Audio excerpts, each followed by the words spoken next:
What's going on YouTube? Ball 5 here, and today he has some more almost any ability. We got water paw with the grass ability to kind of set that up with grassy terrains. I like the grassy terrain like Glimora team that I had in the video, the Glim Reaper, but that was an OU team. I was trying to see if I could reinvent that team, because you know how I be. I don't really make another team. I just remake another team from a different meta and see, like, okay, let's see if we can just put that team here, because I really like that team from this meta. Let's build it over here. That's what this is. We got the Regenerator AV Roaring Mood. It's pretty good typing to do this, because you're immune to psychic, you resist fire, water, and electric. I mean, what more could you ask for? You're pretty good Spadef too. Roaring Mood doing it, and you're pretty fast as well. I mean, I could make it more offensive at the same time and just put those EVs in attack and probably be just as good with the regen vest shit. And I might do that later, because this team's still a work in progress. But that's what we got. We got Iron Moth with agility and T-spikes. And this is what I'm saying, because I don't have any other hazard on this team except for rocks. So I was thinking about making this like a Magic Guard Cinder Race. Like put court change and it's less pressure on the Quackle Ball to try to spin if I have court change too, right? Because like then I could court change. To like try to spin all the time, because I'm intimidated. I'm not scrappy. You see this petrol, I've never spitted this game. It's crazy. I have Scarf Lando with Air Late Body Slam, but other than that, it's just like Scarf Lando with Flag Step, basically. The intimidate Quackle Ball, Roost. I have Wave Crash on this one, and then Fluffy takes it with Sword Dance, Top off, and Rocks. You get some hazards. So I'm leading with it, because I'm going to put Rocks up on turn 1, because that's what you do, like, in Pokemon. You click Stealth Rock so that... No, I think I clicked knockoff here, get rid of this Magic Guard Great Tusk's Life Orb, which kind of sucks, because I tried to use T-Spikes to get progress later, and there's just no progress with it, because Petron absorbs, Gold goes immune, and then, like, the spinner is Magic Guard, so, like, who cares? I do Wave Crash here, and, like, this Petron, this is, like, a very awful play here, letting Quackball get toxic, because that ends up affected the rest of this game. It's a pretty long game, so bundle in, grab your popcorn, your other movie theater snacks, those overpriced chicken tenders, the nachos, all that, or you probably just went to the convenience store and got some candy at a reasonable price before pulling up. I got the Sludge Wave poison on Arago, which is pretty cool. Kind of takes it out of the game, because he gets web, and this is the craziest part, because of that Petron, and what I said earlier, like, if this was like that court change, I could get the web up out of here, but then I'd never spin the rocks, so I'd have to like wait for him to spin the rocks, because I don't have a spin block, so I'd have to give up the spin and then let him or I'd then try to court change this shit, because Araquanid's like almost dead now, because like, it's poisoned. He goes Golden Go to trick me, which kind of sucks, because that also ends up crippling Tinkaton for a pretty big majority of this game. I get Golden Go here with a crit, which is cool, but I mean, it's not really worth it, because I got knocked off. I would have went Roaring Moon to absorb some damage, because I have the regen AV from earlier. If I switched to that and had Scarf Moon for the rest of this game, that might have been fire. Maybe I could have played around that, and we would have been somewhere cool. Like, what if I went Ogre on that, and then the trick failed because you can't trigger a mask, and I could just click Woodhammer? Where are we then? Probably on Petron to resist it, but like I can't do what I want to do with Tinkaton now, because I have Scarf. I can't, like, I could just sit on this Petron all day and he can't do anything about it, because I'm immune to Malignant Chain, I'm immune to Toxic, but I'm Scarf. I can't do anything anymore. I lock myself. I can't Swords Dance. I can't get a Rocks, because Great Tusk just comes in and spins instantaneously. And I can't knock off, because again, Great Tusk comes in and resists that, and I already knocked off its Life Orb. I can't kick inside Hammer, because then I struggle next turn. It's crazy, but I think I just U-turn here, and then U-turn into Ogre, and then get Araquanid out of here. So I'm up 6-4 if that means anything. Petron's going to be damn near impossible to kill, but I'm up 6-4. If this was at a higher health, I could have Woodhammer, but I'm just going to U-turn and get him out of there. Like I said, I'm never spinning on the damn Petron. So that aforementioned Cinder would have been nice to have here. Oh, that court change. This is a foolish play on my part. I could have just clicked Scarf Body Slam, but I was also trying to scout for an Ice type move. I guess I could have switched to Tinkaton there, because the Earthquake ground type move wasn't happening, and I am Fluffy anyway, and it would have been a contact move. It's Great Tusk. All of his moves except for Earthquake are contact, I'm pretty sure, which is hilarious. Except Earthquake and Psy Shock. I'll just go for U-turn again, because I can never spin because of the damn Petron. it's crazy. I can't spin on the Petra. And the even has the thing. He just toxics for no reason. Like I knew he was prankster at this point. I'm pretty sure. So I get the terrain back up, and the terrain's helping the damn Petra stay close to 100, which is hilarious. It's not hilarious. I'm not laughing. I just go back to the Roaring Moon to just take that, and then because I have no attacking beats, because it's this bulky ass Roaring Moon, he just absorbs knockoff, gets the toxic, and look at this. I can't kill this Petra with this team. So even though I have numbers, and he has the same Roaring Moon as I do, so when I go to Iron Moth to try to just break the Petron, he just goes to Roaring Moon to wall out my Iron Moth. I can't get T-Spikes because the Great Tusk ends up being Magic Art because it has no recoil from Head Smash. So those don't matter because not like poisoning it matters because it just doesn't take the poison damage. Plus Petron absorbs T-Spikes anyway. Roaring Moon just takes 16 from Sludge Wave. I don't have Dazzling Gleam on this build. It's not really speed touch Roaring Moon. I don't think the regen Roaring Moon's would max speed either. So I just go to. I could have went Tinkaton and got knocked off. If I went Tinkaton there and got my Scarf knocked off, I think I would win this game a lot quicker. But it's still Scarf, so we're still playing kind of a stalemate game. But once Tinkaton gets knocked off, it really just finishes this legacy game. He goes to Screamtail here, and I just keep U-turning because like, I can't break this team, which is hilarious. Well, it's not hilarious. I keep saying it's hilarious. It's really not that funny. I get a T-Spike here. The T-Spike means nothing because I go to Tinkaton here, take hit from Roaring Moon. He doesn't knock me off. He clicks breaking, so I realize, oh, if he knocks this off, I might be cooked if this Tinkaton isn't in Scarf.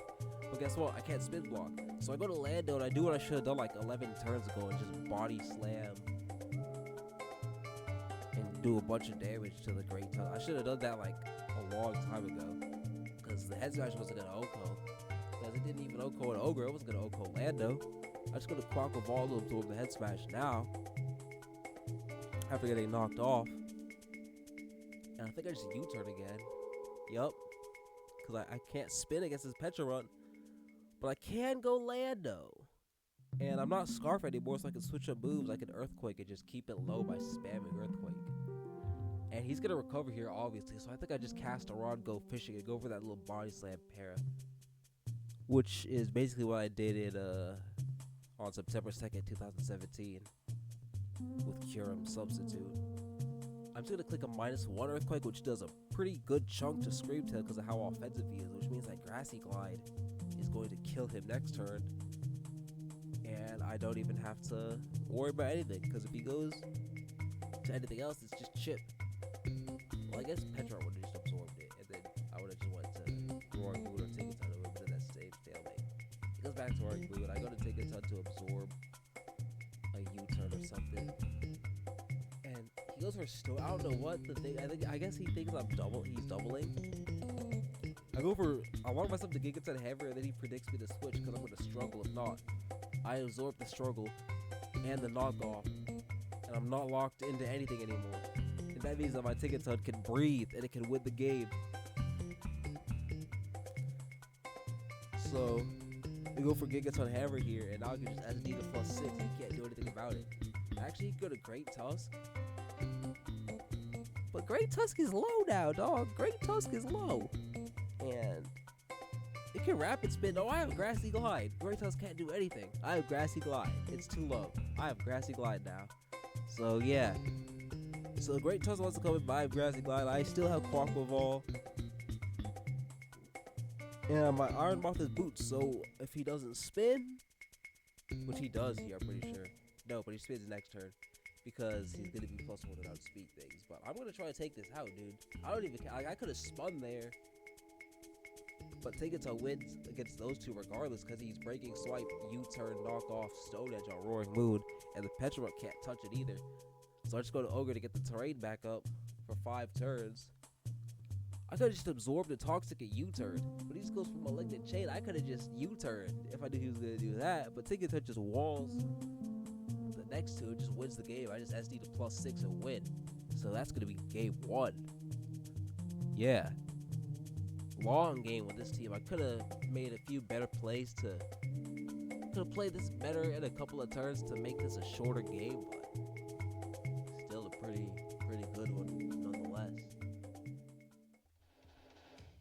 on to game 2, and this was an annoying ass team. Let me tell you about it, because we had Gardevoir, Gengar trying to stop all my win cards from win carding, and we'll see how they do that. We'll see how I prevail as I tend to do.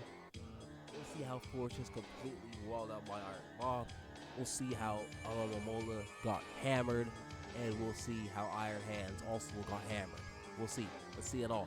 Let's see how this all unfolds. I lead Lando, Scarf Lando. I click U-turn to take helmet chip for no reason. That's what I hate. I hate U-turning onto random helmets, but 9 on Fortress is also kind of crazy. Like, Wave Crash is going to do a decent chunk. He clicks Pain Split turn 1. I don't know why. Because I think, what was I going to click? Taunt, Rocks, or U-turn? Those are Lando plays on turn 1, dude. I don't know what Pain Split's good.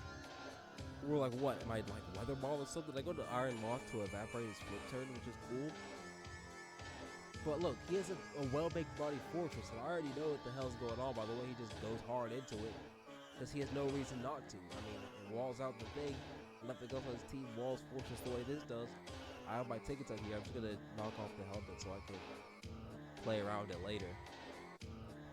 I can knock off the helmet so I can hit it later with my other Pokemon. I can U-turn around later with, because I've U-turned on like 5 of these Pokemon. I want to be able to U-turn later. I want to knock off the helmet. I'm going to SD on the obvious Protect because he's just going to wish up to full. He's up 99 for the slow flip turns. I'm literally just going to get to +6. He goes to Fortress. I'm +6. Like, he's going to Pain Split here after I hit him with his +6 knockoff. Okay, no more helmets, so Ogre can U-turn, Roy Move can U-turn, Landers can U-turn, and Quackaball can U-turn. Like, I'm just gonna click keep spamming knock. If he goes for Pain Split there, which does nothing, he spins. And this is how he's gonna deal with this. This is his team in a nutshell. He's gonna go Gardevoir and get brought down to Sash. And I'm so glad I played around this the way I did, because I decided just not to attack. Leftovers, by the way, got me eaten, by the way, because I go to Ogre. He goes for D-Bond. I'm like, oh, okay. I don't know what the fuck's going on. I go to Roaring Moon. Eat the Moon Blast because this is how bulky this guy is. I could have doubled to, like, Iron Moth. And then we really be talking about it. I just use it. It's kind of annoying because Roaring Moon would be really good this game, too. So that kind of sucks. I just go back into Ogre. He goes Iron Hands. I'm not eating any attack for no reason. I'm just going to U-turn. I know Ogre is obviously. But, yeah, I have Fluffy to use some Super Slam and then get some of that health back. He goes back to this bullshit ass Fortress on my rock. And he can't trick me a Scarf at least, like the other guy. But he still has annoying ass ways of dealing with this. I'm gonna just do the same shit. I'm gonna try to SD in his face. He clicks Pain Split, but I'm still like, I don't get under half at any point. Like, I think he clicks it again or he clicks with this. I think I should have docked off here, but I SD'd again. I think I should have just clicked Gigas on Hammer or knock off on that turn. Like, I should have just tried to get a little bit more chip on when he bolts his way out. Because I do that later, and it works. Like, I get chip on the 40. Because he goes to Gengar, and of course, motherfucking course, he skill swap normalized. Of fucking course he is. He can't take me out in any other way. He has to do this bullshit. He has to bullshit his way through my win cards. It has to be this annoying shit. And you already know that I can't touch it with the 40 with this shit. I eat body press for breakfast thanks to Fluffy, but like, look, he's gonna spin the T-Spike. I think I'm just gonna knock off this time because he's gonna hold to that bullshit ass Gengar. You already know he's gonna do. Okay, I'm just gonna get some knockoff chip. At least Fortress is weak is the thing. If I could get Fortress in, if I get Tinkaton in position, I can get rocks up, and then Fortress can take rocks chip to spin. So that's kind of cool at least. I realized he's gonna do that. So I tried to like kind of play around. I should have went Iron Moth first and then went Lando because I didn't just like EQ him. Because like, what does he do to EQ? Nothing. Something that's taking big hit from EQ. I think I know he's doubling to 4. Yeah, this is what I do. I just click Ivy Cover. I click it twice because he pain splits like an asshole. And then I just okay, now I got a ring. But I knew he was gonna pain split. So I just click it twice and then he doesn't pain split. Like, you keep spamming it. At least waste my terrain turns. Like, now you're at 30. You die to another Cudgel. Probably die to Earthquake and Body Slam from Lando. You die if I get enough boost with Tinkaton with Gigaton Hammer. You probably die to wave crash soon, if not now. You can't even switch into wave crash. U-turn might gradually terrain as, but it doesn't stop me from just cooking wood hammer. Just go cook wood hammer. Because if you listen to wood hammer, he dies the next turn. Gengar doesn't want that smoke. Smeargle doesn't want that smoke. So I'm just gonna cook wood hammer. He goes to this bullshit ass Gengar now. He's just gonna try to win the tie. He's not gonna do it. He's gonna try to win the tie. I can break the sash, but he's gonna try to win the tie. I know they're gonna give it to him if I don't say it, so he's gonna do that. I thought I lost the game at this point because I gave Gengar Fluffy. I'm like, how am I gonna get through this with no roaring moon? Because him taking a roaring moon was huge. The roaring moon would have gone past this stupid ass Gengar. I should have U-turned here, but it didn't matter. At the end of the day, like I lost another U-turn. I could have U-turned and then like earthquaked him later, broken the sash, and then he would have nothing to do about it. But I have Grassy Glide, so we're good. We good. I have Grassy Glide. We're good. We're good. He goes to Iron Hand. I think I just U-turned here. Tinkaton, I go hard. Tinkaton, he belly drum. And this is a clutch play. Another Tinkaton clutch play in this great Tinkaton game. Is I Gigaton Hammer get some more chip on the Iron Hand. He drains it all back. I don't have a high base HP stack compared to Iron Hand, so he's not even draining a lot back. And then I knock off the Custap Berry, which is actually elite by me because of the next series of turns. After the Custap Berry goes, I go to Ogre Pawn and Woodhammer here, and that puts me what would have been Custap Berry. So that was a good play on my part, just clicking knockoff. You know, you always click knockoff. I got rid of the Custap, like, oh, he would have blown up Quaquaval or Iron Ball. Wait, no. I think if he blows up Iron Ball, he just loses to Quaquaval. Yeah, because he would just Custap kill Iron Moth and lost to Quaquaval. Why would I would have needed the foresight to go Quaquaval first, or to go Iron Moth first, and let it just absorb the Custap hit. But I just, did that. He doesn't want the smoke anymore after Smeargle's sash is broken too. He doesn't want to play with this bullshit anymore because Quaquaval just went to the wave crash. So that's gonna be the game. Tinkaton kind of breaking for this guy too. This absolute legacy performance by the Fluffy Steel Fairy with the Stealth Rock Sword Dance. One of the best combinations you can put on any Pokemon that gets them both Stealth Rock and Sword Dance. You can win con, you can wall break, you can get your hands up. You can do it all if you have Stealth Rock and Sword Dance. And that's for a lot. That's Garchomp, that's Rhydon, that's Rhyperior. It's a lot. Stealth Rock and Sword Dance. You can do stuff like that. You can have these last two games. You can have these masterful performances.